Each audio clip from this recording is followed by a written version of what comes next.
Hola Aruma, ¿cómo estás? ¿Cómo va todo Hola, por ¿todo ahí? bien? Muy feliz de estar en conversación con ustedes nuevamente. Qué bueno, para nosotros es una felicidad. Sabés que admiramos un montón tu trabajo, tu exploración, tu búsqueda, porque además sentimos que de alguna manera tiene un montón de puntos de contactos también con lo que nosotros vamos pensando, digamos, a través de los años sobre la escritura, digamos. eh, y sobre todo porque el tejido y las tramas de los textiles andinos para nosotros también son un punto de encaje ahí con lo que nosotros pensamos sobre un texto, sobre lo que implica, digamos, la espacialidad de una forma de trascender, digamos, lo meramente comunicacional o estético para pensar en otras formas de lenguaje, digamos, ¿no? Eh, yo había pensado una serie de preguntas y con la que me gustaría empezar es más que nada que nos cuentes, digamos, de qué manera empezaste a tejer, digamos, ¿no? ¿Cómo llegaste vos al tejido, ¿no? Como para empezar. Porque muchas Eh, veces, perdón, Ujú, muchas veces claro. la gente supone que son cosas que suceden de un momento para el otro, digamos, ¿no? O que pasan, ¿no? Uno ve la obra terminada y dice, ah, mirá, mirá esto, qué impresionante, ¿no? Pero eso tiene todo un trabajo atrás, quizá de años de aprendizaje, de investigación, de encontrarse, digamos, con un montón de cosas, de avances y retrocesos, ¿no? De cosas que fallan, de cosas que uno prueba y fallan, digamos, ¿no? O otras con las que uno va fallando y avanzando también, digamos. Bueno, nada, un poco cuál es tu historia con el textil, ¿no? Bueno, yo he tenido la suerte de nacer en un país como Bolivia que tiene esta tradición textil viva, pujante, y mis maestras, primero, bueno, mi primera maestra fue mi abuela, Ajá. pero mis maestras son tejedoras quechuas y aymaras con las que me he relacionado durante mi juventud y me quedaron, las prácticas textiles quedaron impregnadas en mi día a día. Después, cuando ya decidí dedicarme 100% a las artes, el tejido siempre me acompañó como una forma de razonamiento y una forma creativa, como parte y eje fundamental desde el principio. Entonces, de hecho, todo mi trabajo durante todo este tiempo se ha ido alimentando de preguntas relacionadas con el textil, ¿no? Con la complejidad de estas técnicas. Y bueno, me parece buenísimo que podamos conversar porque realmente hay actualizaciones en relación a lo textil que sí me gustaría comentarte, ¿no? En relación también a esta idea de comunicación y que tú comentabas al inicio,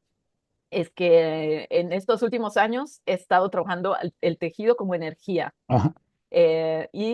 por lo mismo como transmisor de información multidimensional.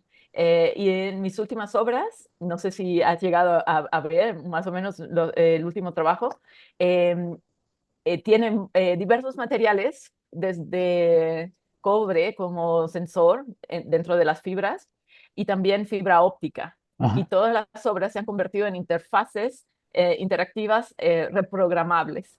Así que todo el Impresionante. tiempo ando transformando, digamos, esta idea del tejido como algo solamente iconográfico a entrar a un mundo mucho más complejo que implica estas relaciones tecnológicas con las que convive una tejedora andina desde su tiempo y espacio en concreto. Ajá. Así que, bueno, es una exploración infinita que se va desarrollando y va tomando unos cursos que antes eran insospechados. Está buenísimo eso que decís y no me imagino cómo será verlo en vivo a eso, pero debe ser alucinante porque, digamos, ya la posibilidad en realidad, digamos, de alguna manera pienso en el textil también como una tecnología en sí mismo, ya, digamos, ¿no? O sea, pero me parece alucinante. Yo me acuerdo cuando hicimos aquella entrevista en vivo en el Festival de Enjambre, que vos estabas trabajando o habías estado trabajando con el tema de los códigos QR, digamos, que ya ahí había una cosa alucinante para pensar, digamos, y todo lo que implicaba, ¿no? Ese cruce.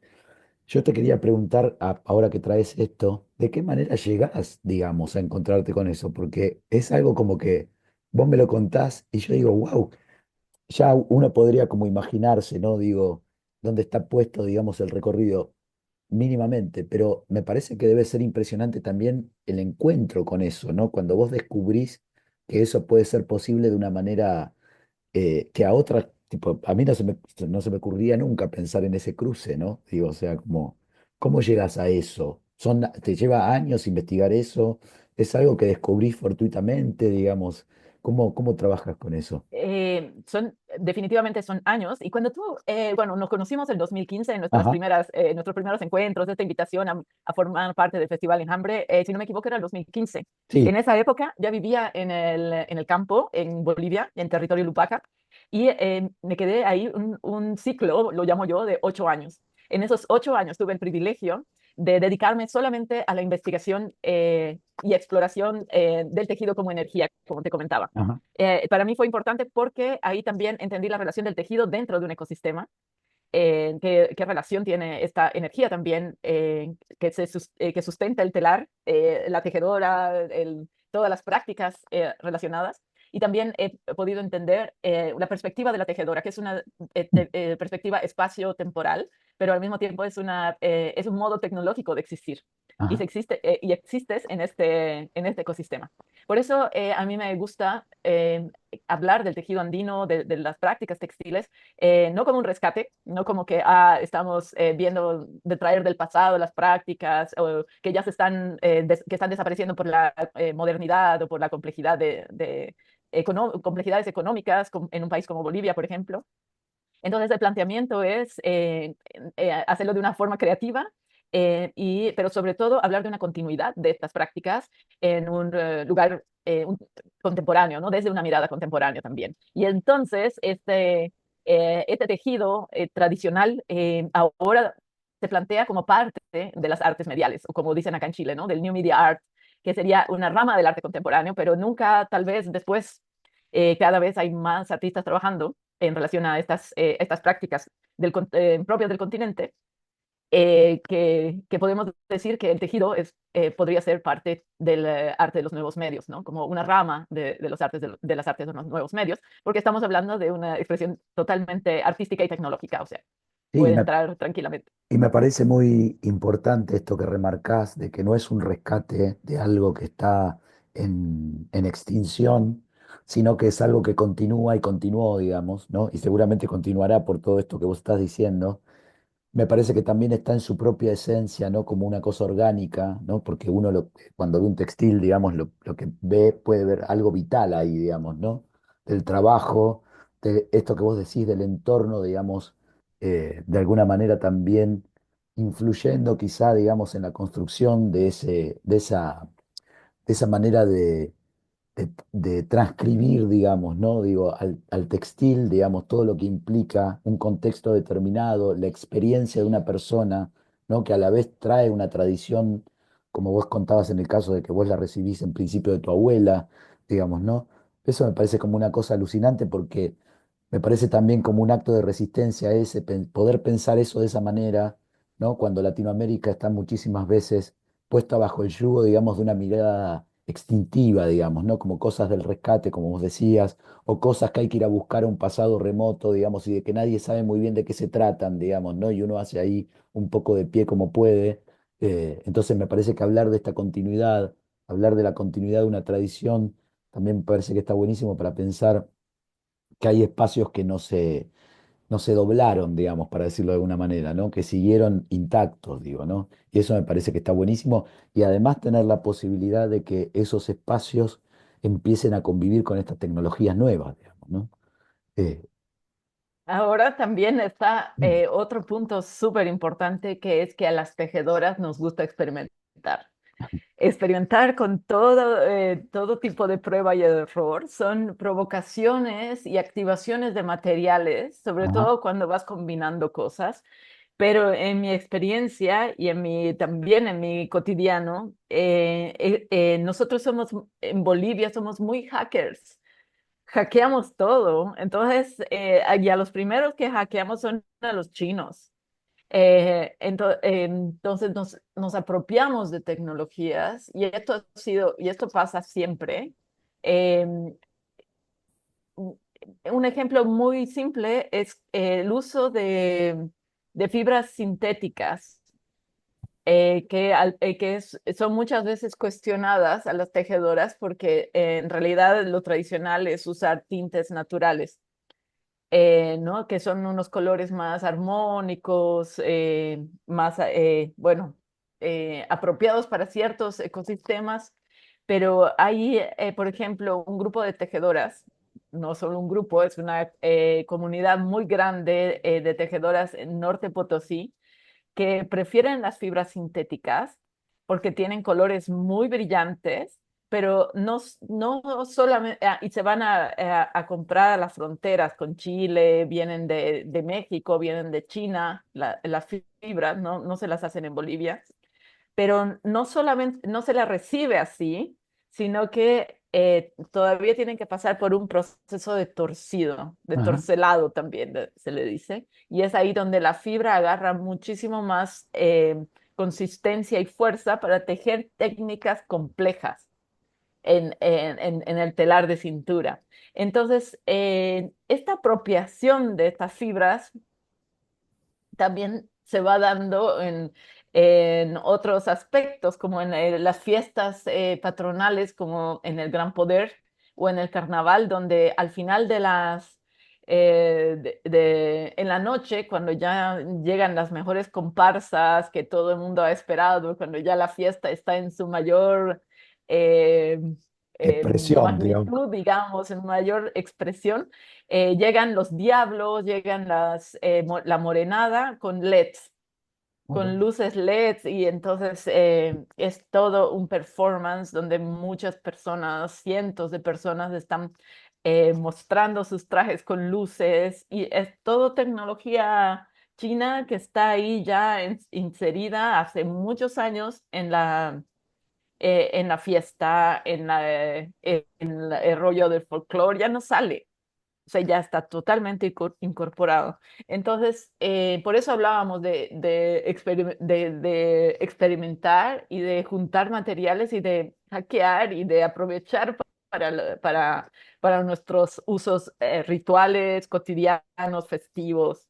Y de alguna forma esa apropiación de los materiales también pasa en mi trabajo. Yo trabajo con luces LED, Ajá. con fibra óptica, con tecnologías de hacker, eh, como, bueno, hackeando cosas eternamente, ¿no? Hackeando a los chinos también, eso es muy boliviano, ya lo dije, no es mi rollo solamente, pero sí vas a ver mucha experimentación y mucha electrónica, ¿no?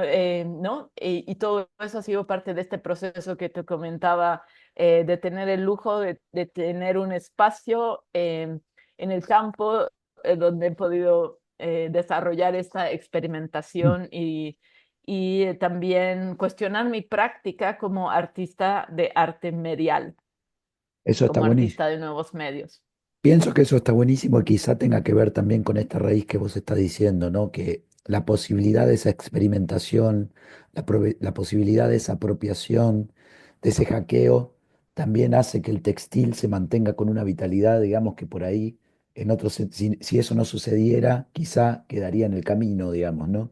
Si no se ayornara, si no pudiera hacer como ese tránsito, quizá, o no, por ahí pasarían otras cosas, pero digo, me parece como que es alucinante eso porque nada, es una apertura muy fuerte, digo, ¿no? Como lograr, porque para hackear, para experimentar, para apropiarse, hay que hacer todo un trabajo, digamos, ¿no? Digo, para insertar algo de afuera, algo externo, una cosa, ¿no? Que tiene una tradición tan fuerte, digo, ¿no? Como eso es alucinante.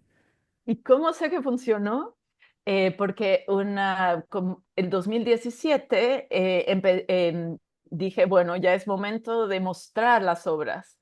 Entonces, la primera muestra que hice de estas obras interactivas que te comentaba con fibra óptica, pero todo hecho con técnicas tradicionales, fue en el bosque nativo cerca de casa en territorio Lupaca.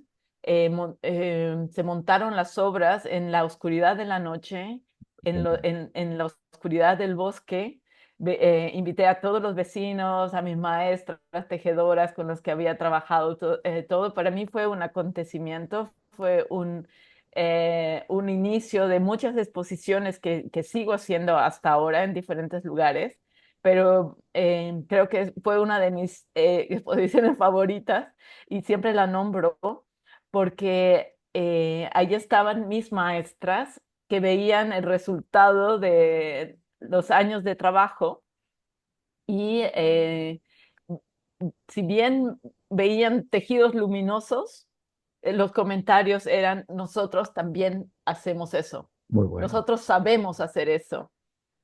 Entonces, reconocían totalmente su propia práctica en unas cosas que podrían ser totalmente inusuales, ¿no? Como el uso, como ver un telar brillando en la oscuridad en el bosque. Eso es Pero impresionante. entonces era demasiado familiar para ellas también. Entonces, ese fue el inicio de también todo un camino de reflexión en relación al textil, a esta continuidad que te digo y sobre todo a la práctica de ser tejedora, ¿no?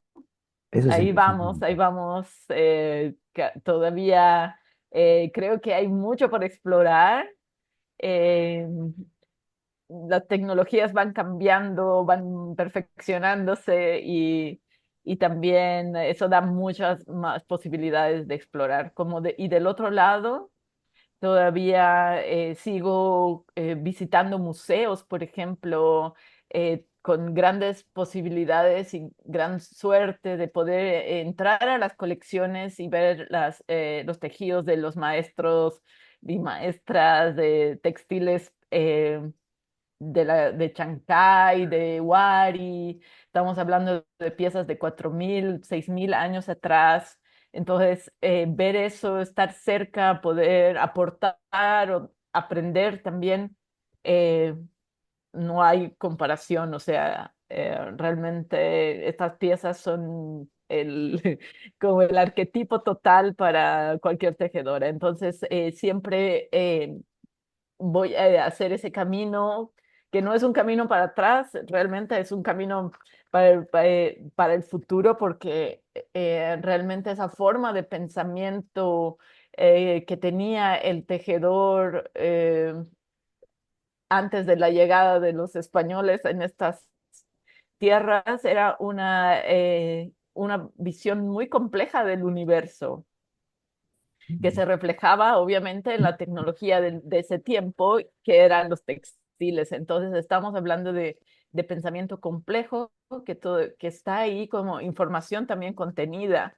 Y qué Ujú. maravilla poder hacer ese mismo proceso que hacían las tejedoras, como decir, yo sé hacer esto, entonces me acerco a las piezas de los maestros antiguos y digo, reconozco estas técnicas, no son Eso es son impresionante. más detalladas, pero al mismo tiempo yo estoy reconociendo también como tejedora los tejidos de los abuelos, ¿no? Entonces, es un aprendizaje de eterno, Total. eterno y que, bueno, esperemos también con estos trabajos, con estas obras que como te comento, se han estado exponiendo en diferentes lugares, hace poco en España, en Cataluña, en, en, está en Uruguay, dentro de poco se va a Estados Unidos, eh, pero en el Museo de Arte de Bellas Artes de Chile fue una exposición también muy, muy importante para todo este proceso de expansión de los tejidos, ¿no? Porque generalmente son espacios que están dedicados al arte muy tradicional, a las obras bidimensionales, a pesar de que el museo tiene una excelente dirección y curaduría. Es todavía muy tradicional en muchos sentidos. Entonces, tener las obras de primero textiles y después un poco más de instalación interactiva fue épico. Y después de la pandemia también, entonces la gente estaba muy ávida y esa exposición fue una parte importante para mi trabajo. Qué bueno eso. Mira, ahora que cuando contabas recién lo de las tejedoras mirando la exposición que armaste en el bosque nativo, pensando en esto del reconocimiento, ¿no? De las técnicas y todo eso, me estaba acordando algo que siempre me quedó, de cuando hablamos aquella vez en el 2015, que es que vos contaste algo del tema de la luz en el Poncho Potolo.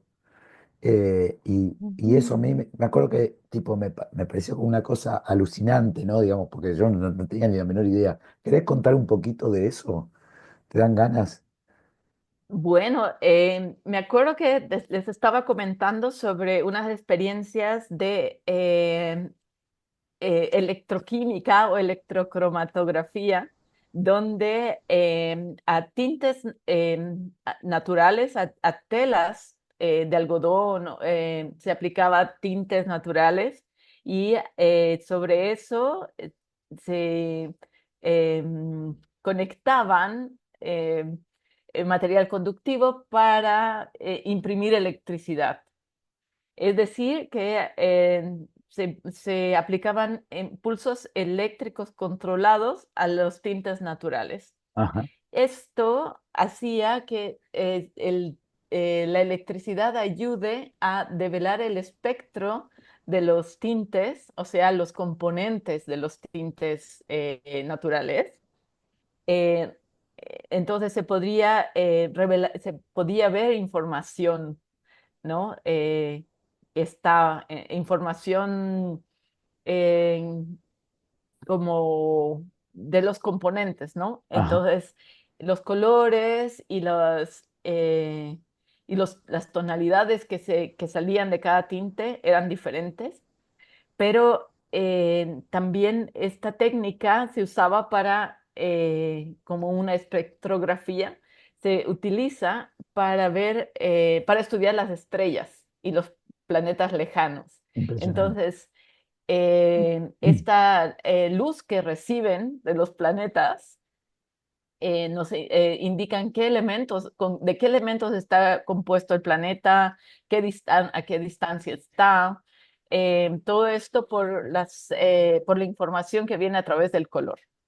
Y esta información también eh, eh, nos da idea de, bueno, ya hablamos de la distancia y todo. Pero volviendo a los tejidos andinos, en los tejidos andinos tenemos degradaciones de colores que se llaman quisas, que son las partes dulces del tejido. Hermoso. Y estas partes son degradaciones tonales que van de la luz a la oscuridad y también tienen diversos colores. Y te hablaba de los tejidos de Tarabuco que tienen estas degradaciones tonales, haciendo la pregunta de si estas degradaciones tonales son información sobre las estrellas. Ajá.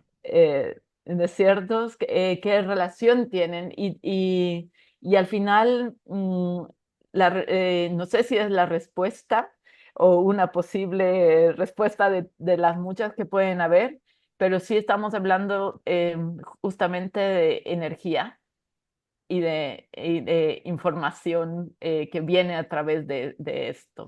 Hay diferentes formas de llegar a estas observaciones y seguramente eh, te- eh, hay muchas otras lógicas y no solo la ciencia como la conocemos, la ciencia occidental, sino otras formas de tener esta información y de procesarla para nuestro día a día, ¿no?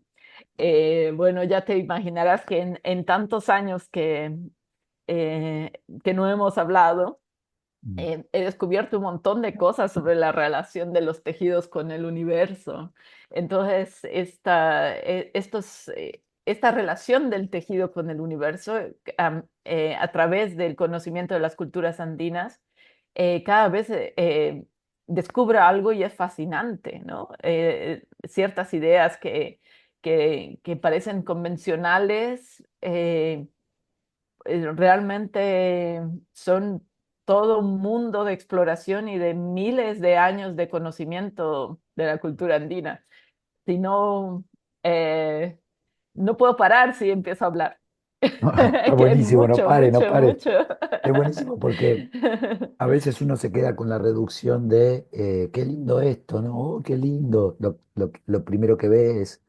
y me parece que lo que vos estás hablando es de una posibilidad de lectura infinitamente profunda, digamos, ¿no? De cosas hasta que desconocemos. Bueno, vos investigando conoces un montón, pero digo, me parece que es impresionante eso, ¿no? Tener la posibilidad de ir decodificando ese código, ¿no? Y el uso de ese código, ¿no? O sea, que me parece como algo tan impresionante, digamos, ¿no? Porque es esto que vos decís. A veces estamos tan cooptados por una mirada de la ciencia o de la tecnología tan eurocentrista, tan occidentalizada, que digamos todos estos saberes, todas estas posibilidades de mapeo, todas estas posibilidades de lectura, digamos, de relaciones, ¿no? Que digo, esto que vos decís, cuestiones del orden del universo con los textiles andinos, me parece como que es una cosa, eso me parece impresionante y alucinante, además, ¿no? O sea, cosas Yo que me sí. sigo sorprendiendo, como te digo, o sea, es impresionante y sobre todo como te comentaba en estas incursiones en en las bodegas de los museos que tengo la suerte de visitar, que te quedas así como, wow, no, esto es realmente otra forma de entender el mundo, ¿no? Hay un sistema de información ahí registrado, digamos, que uno podría mapear como vos estás haciendo, digamos, ¿no? Eso es alucinante, porque también es abrir el juego ya no solamente una cuestión artística, sino es una cuestión de otro orden, digamos, ¿no? O sea, Sí, bueno, pero no hay que olvidarse que definitivamente hay nociones nociones tecnológicas que están súper presentes en los tejidos. Para mí es siempre importante recordar que la noción de tecnología que tenemos está muy sesgada en relación a los últimos 70 años total. donde pensamos que la tecnología es esta eh, esta eterna mejora de la computadora hasta tener todos una en el bolsillo y ya estar hablando de inteligencias artificiales, etcétera. Pero el otro, bueno, a mí siempre me gusta recordar que esta forma binaria de pensamiento que se usa en las computadoras y y en la tecnología del RQR que tenemos todos en el celular ahora, con la pandemia se puso muchísimo más común usar el código QR para evitar contacto físico y solo podías leer cosas, desencriptar a través del celular y lo mismo los tejidos que pueden ser desencriptados por un celular, ¿no? Volviéndose ceros y unos. Esta lógica del cero y uno en realidad es tan antigua que aparece en las tabletas perforadas que se encuentran en hueso y en arcilla Ajá. y están hace 8000 años atrás, ¿no? O sea, desarrollándose hasta llegar a este punto donde tú y yo ahorita nos estamos comunicando por una decodificación de ceros y unos, ¿no?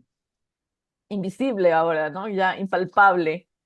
Y eso Pero el también. origen es esta práctica de la humanidad, este razonamiento de buenos milenios que nos ha llevado a familiarizarnos con el código binario hasta que, bueno, llega un momento que se vuelve tan complejo que ya no sabemos lo que está pasando dentro de la computadora, ¿no?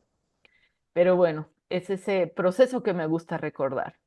No, está buenísimo, eso me parece genial y es un poco lo que hablábamos antes, ¿no? Hay pensar en esto, en que la ciencia no, la tecnología no empezó hace 70 años, o que la ciencia no nació en un laboratorio en París o en algún lugar de Europa, sino que es algo que la humanidad viene desarrollando hace miles y miles de años, y cosas que ni, como hablábamos antes, cosas, relaciones y formas o nociones que ni sabemos, digamos, ¿no? Y que ya estaban instaladas en otras culturas, digamos, ¿no? Eso me parece que está buenísimo porque solemos tener una mirada muy reduccionista en relación a eso, digamos, ¿no? Como muy corta. Lo mismo pasa con la inteligencia artificial. Mm, Hasta mm. hace poco me invitaban a a una charla sobre inteligencia artificial y yo les decía que solamente les podía responder como tejedora a esto de la inteligencia artificial y solo les hacía recuerdo que en el reconocimiento de patrones, la conducta operacional de algoritmos, relacionado a los algoritmos, bueno, las características generativas que tiene la inteligencia artificial, digamos, una de las partes de la inteligencia artificial contemporánea, tienen origen también en la escritura árabe y en los comportamientos también algorítmicos, procesuales y de patrones que tienen los mosaicos árabes. No tengo ningún ejemplo aquí a la mano para No, pero mostrarte, pero esto todavía se puede ver, ¿no?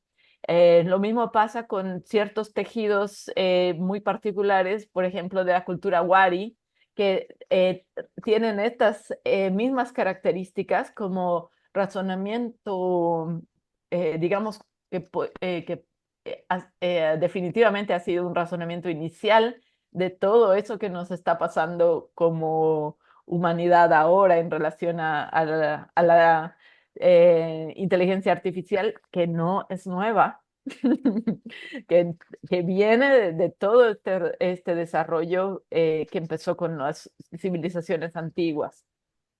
claro, eso es impresionante de pensar, digamos, ¿no? Esto que estás diciendo.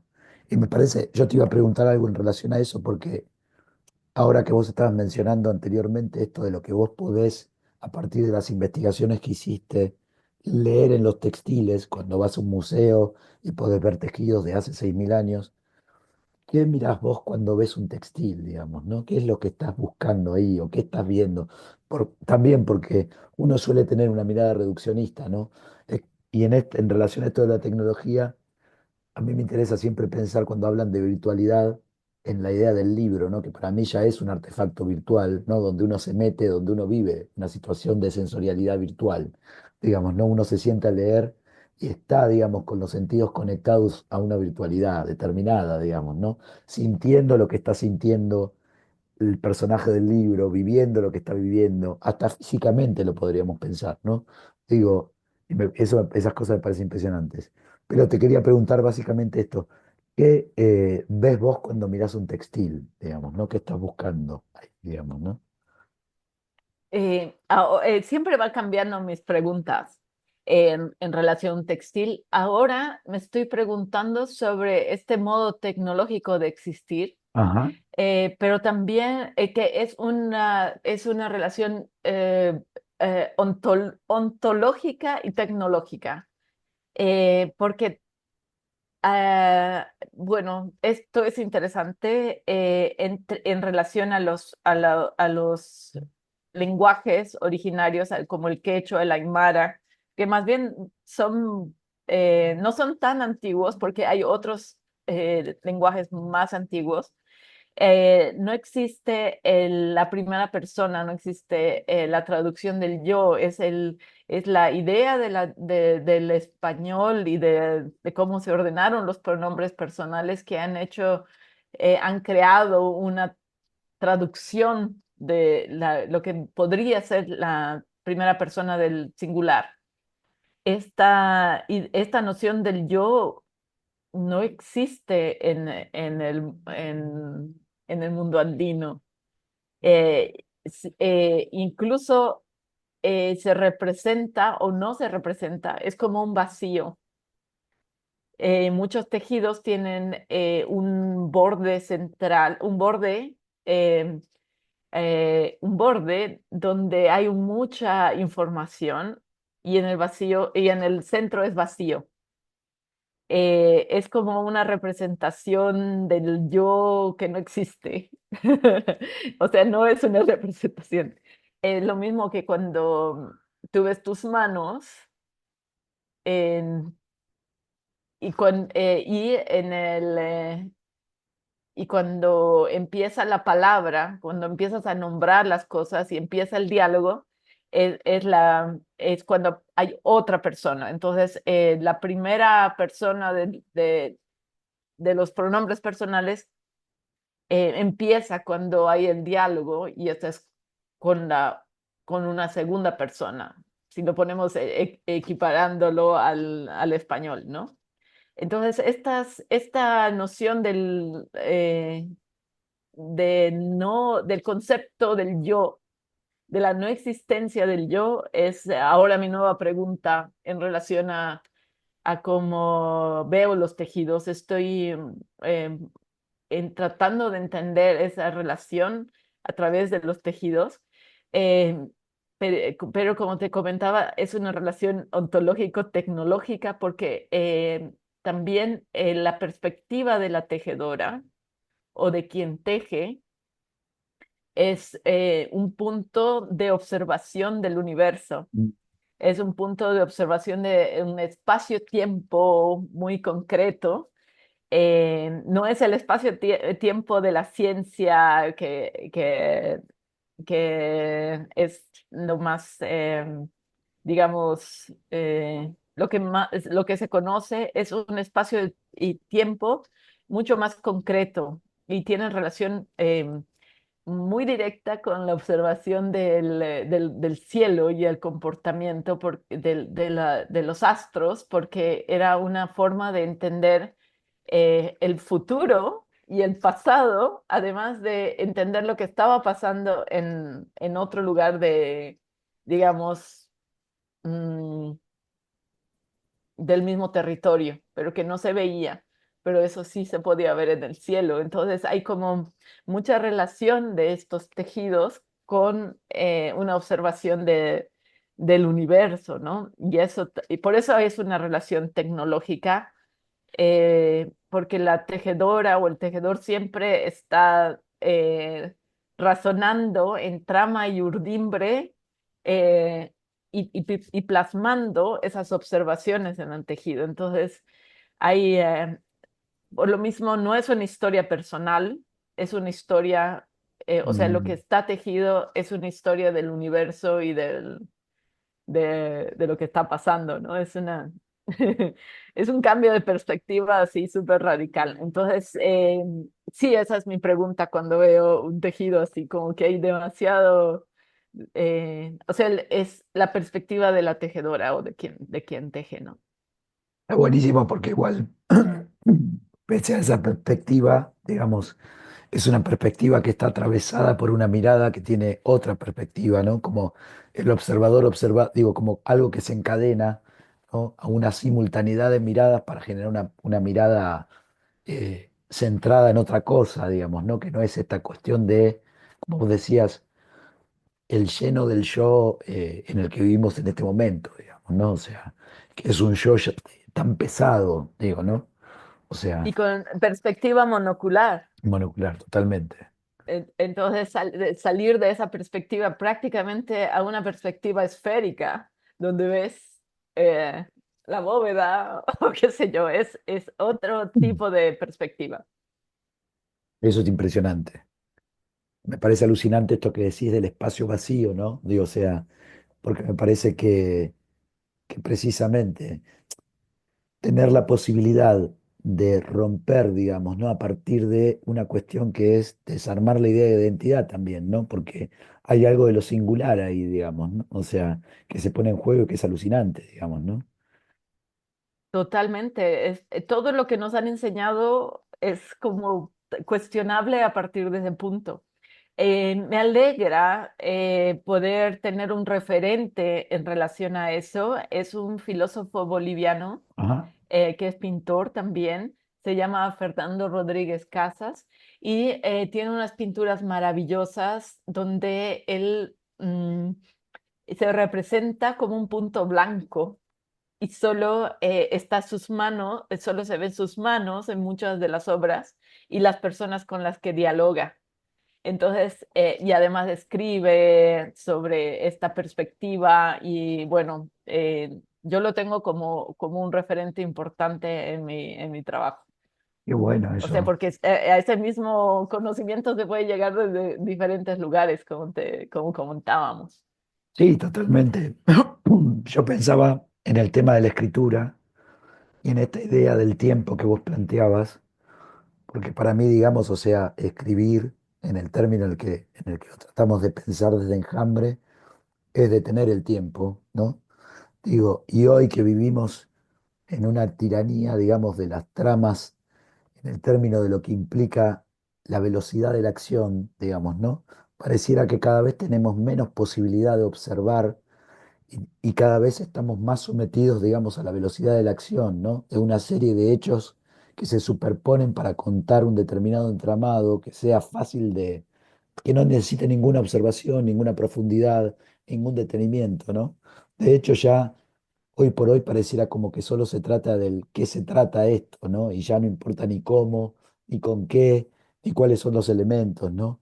Entonces, tener la posibilidad de pensar en que hay espacios en donde todavía se puede leer en profundidad, en donde todavía se pueden encontrar sentidos que están ocultos, tramas que están ocultas, nociones que están ocultas, posibilidades que están ocultas, me parece que es pensar en ir en contra de la lógica del mundo, digamos, ¿no? O sea, de alguna manera, y volver a ubicarse, digamos, en una mirada que tiene que ver con la construcción de un interior, digamos, ¿no? O sea, de una posibilidad de pensar en algo que rompa, digamos, con esa idea identitaria del yo, como vos decías, porque además me parece que ahí hay una construcción cultural que es eh, recontra anquilosada, súper anestésica, digamos, ¿no? O sea, que no puede, solo genera fijeza, digamos, ¿no?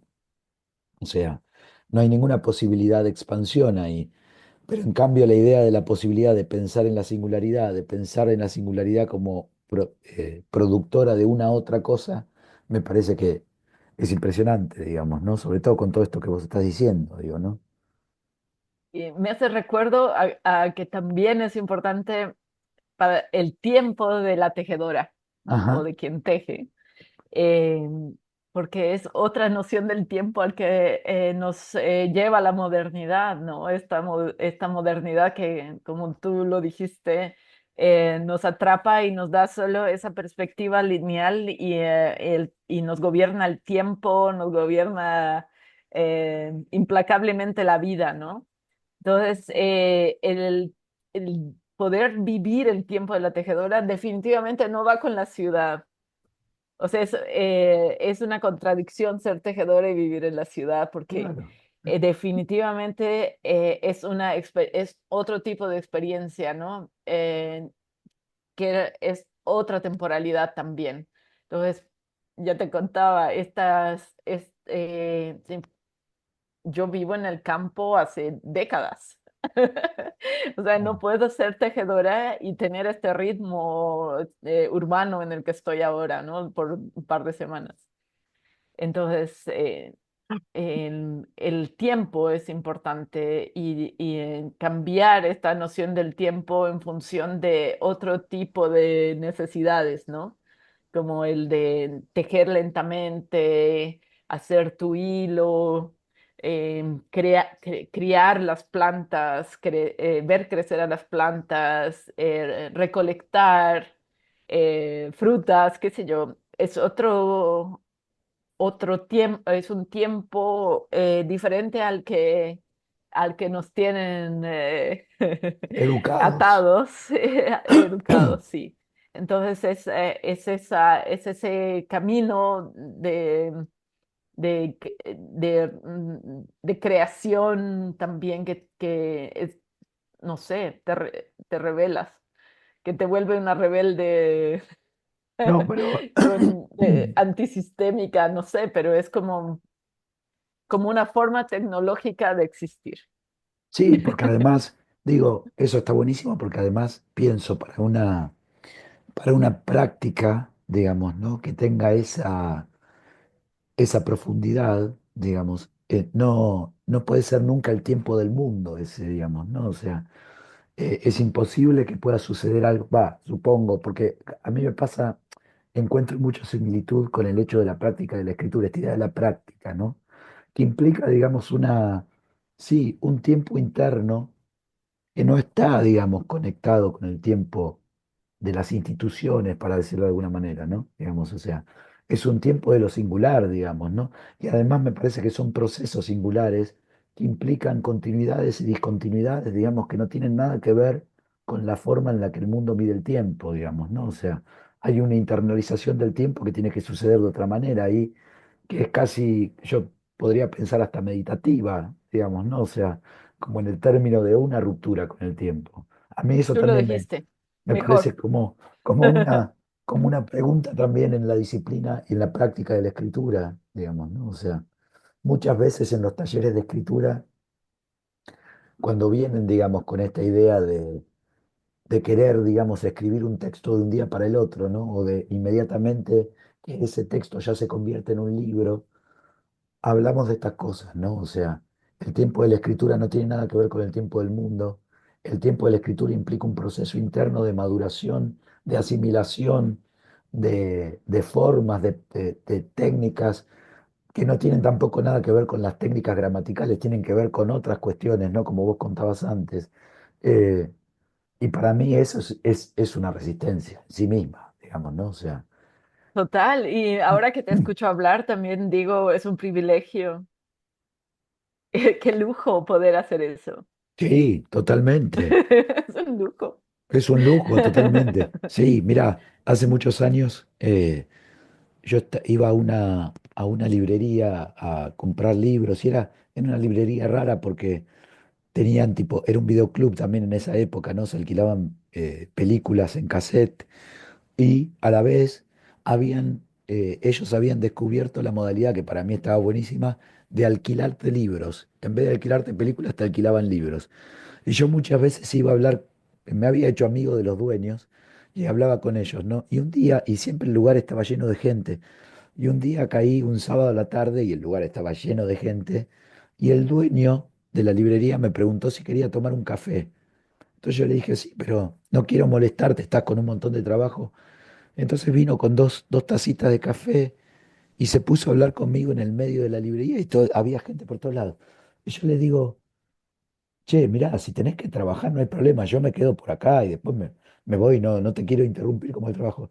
Y él me dijo, no, ¿sabés qué? Yo aprendí que el tema hoy por hoy es hacer lo que uno quiere con su tiempo, digamos, ¿no? O sea, y para mí ahí está el término económico real del tiempo, ¿no? Digo, hoy por hoy, digamos, tener la posibilidad de darse el espacio de esto que vos Ujú. decías, vivir en el medio del campo, investigar sobre tus procesos artísticos, sobre tus nociones, digamos, en relación al descubrimiento de esas otras nociones de hace 6.000 o 5.000 o 6.000 años atrás, encontrarte con eso, recolectar frutas, ver crecer a las plantas.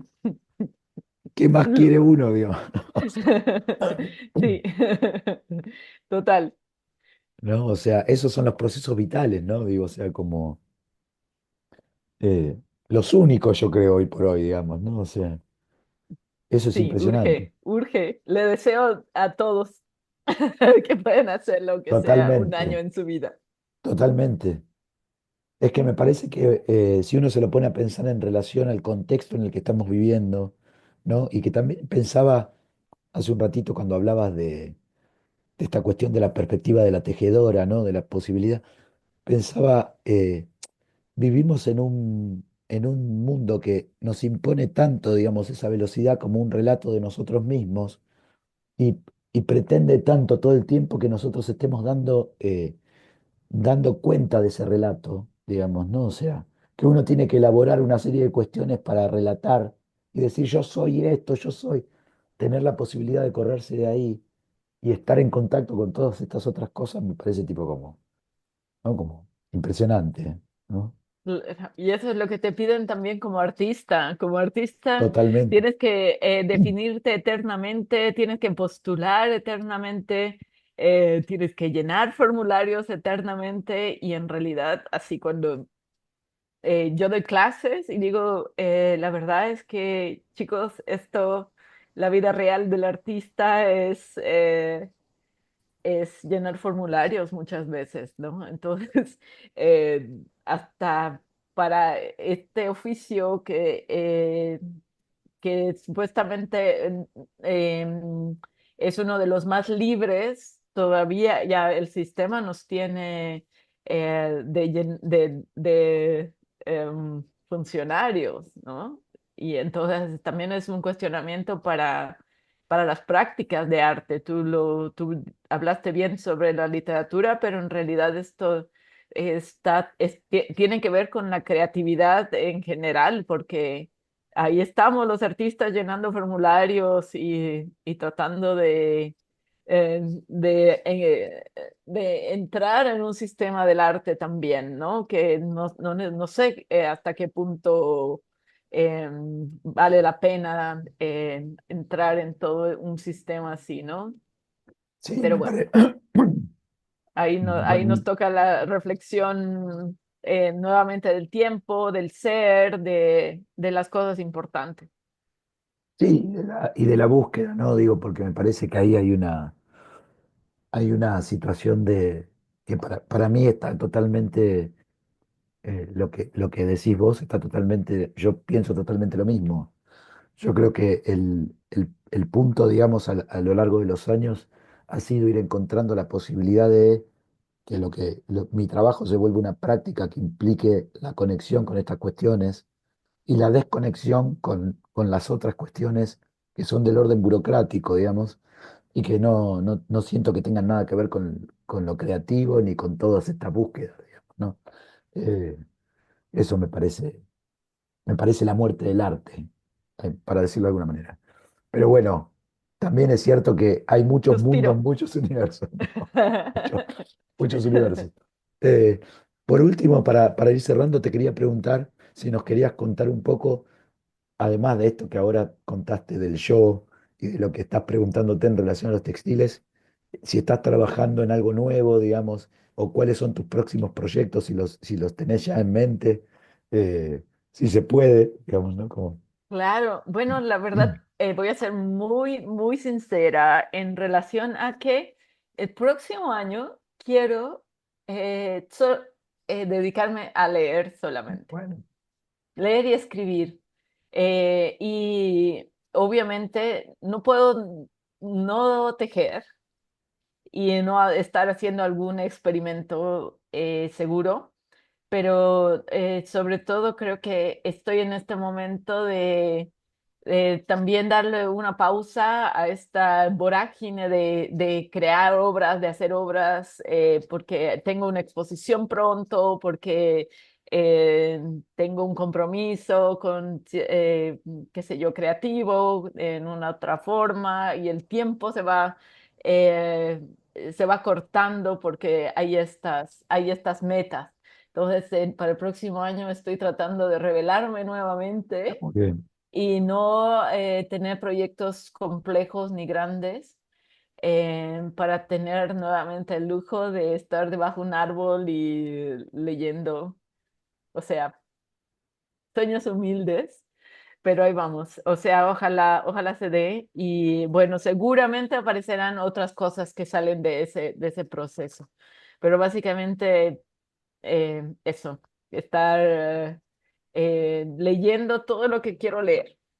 está buenísimo, me encanta. Y es totalmente coherente con lo que estábamos hablando antes, digamos, ¿no? O sea, claro, para que suceda algo después tengo que hacer algo antes, digamos, ¿no? Que es esto, tengo que generar un espacio interno para que lo otro suceda, digamos, ¿no? O sea, Sí.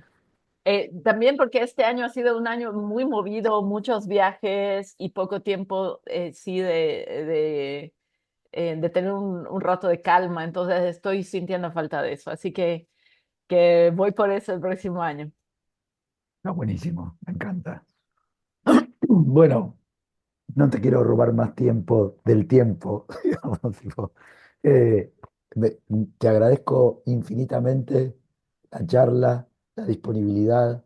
Me alegra muchísimo que estés acá, digamos, porque la verdad que cuando armé la lista de gente a la que quería entrevistar, apareciste inmediatamente. Dije, la quiero entrevistar a Aruma porque siempre para nosotros siempre estás en nuestras charlas, digamos, ¿no? O sea, cuando estamos pensando cosas para Enjambre, cuando estamos recordando cosas de Enjambre, cuando estamos pensando en referencias, ¿no? De las que nosotros decimos, estas son nuestras, siempre aparece tu nombre y para nosotros eso Ay, muchas es gracias. una Qué felicidad. rico.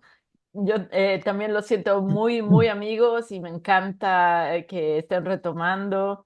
Siempre los recuerdo con mucho cariño también, a Victoria, a los chicos no los conozco, pero espero que pronto. Así que muchísimas gracias. Yo feliz de participar y pues cuenten conmigo siempre ahí como compañeros en el mundo creativo. Bueno, gracias, millón de gracias. Antes de que No, me cortes, te quiero, sí, por nos favor, sacamos una selfie. obvio, sí, totalmente. Una captura de pantalla. A ver, déjame ver si lo logro. Ahí vamos.